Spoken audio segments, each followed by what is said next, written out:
Kahit hindi tayo mag-gas, one click start yan. Diba? So ganyan kaganda yung kondisyon ng dapat ng motor nyo. So kahit hindi kahit yung tambutso, hawakan natin. Kasi para malaman nyo na hindi talaga mainit, no? So hindi pa nag-i-start yan. So ayan, tingnan natin kung andar kagad. Diba? One click. So kailangan at least nasa 12 volts siya. Ito nga mataas, diba? 13. What's up guys? It's Red Light Moto here. Kumusta kayong lahat?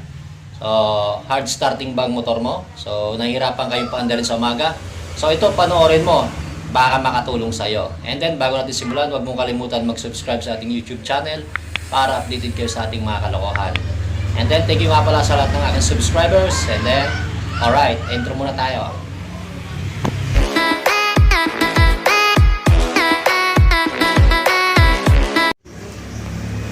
So, ayan guys, no?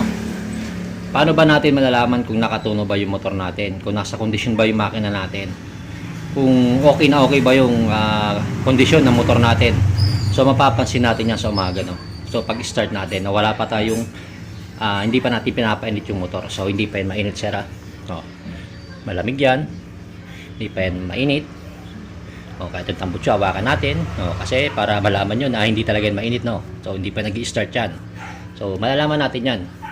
Kung pag-start natin mag-start kagad yung motor natin, ibig sabihin nasa tama yung pagtuno natin ng karburador, maganda yung kondisyon ng motor natin. So, ayan, tingnan natin kung andar kagad. Diba? One click. Diba? So, ibig sabihin, nasa kondisyon yung motor natin, okay na okay siya. So, tama yung tuno niya, walang problema. So, yun. So, ayan guys, no? Pagka hard starting yung motor nyo, ibig sabihin, pangit ka. I mean, pangit yung pakatuno ng karburador mo, pangit yung kondisyon ng motor mo. So, ang i-check mo dyan is yung, i-check mo yung tuno ng karburador mo. So, ayan. And then, check mo yung manifold mo kung walang singaw. Check mo yung tambutso mo pag walang singaw.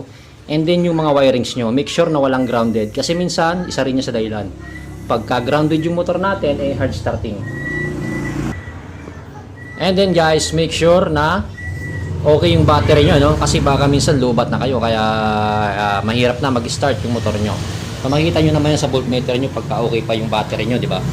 So kailangan at least nasa 12 volts siya. Ito nga mataas, di ba? 13. Ibig sabihin, okay na okay yung kondisyon ng battery niya. So maganda yung kuryente. So maganda rin yung charging system niya, kaya ganyan yung reading ng voltmeter niya.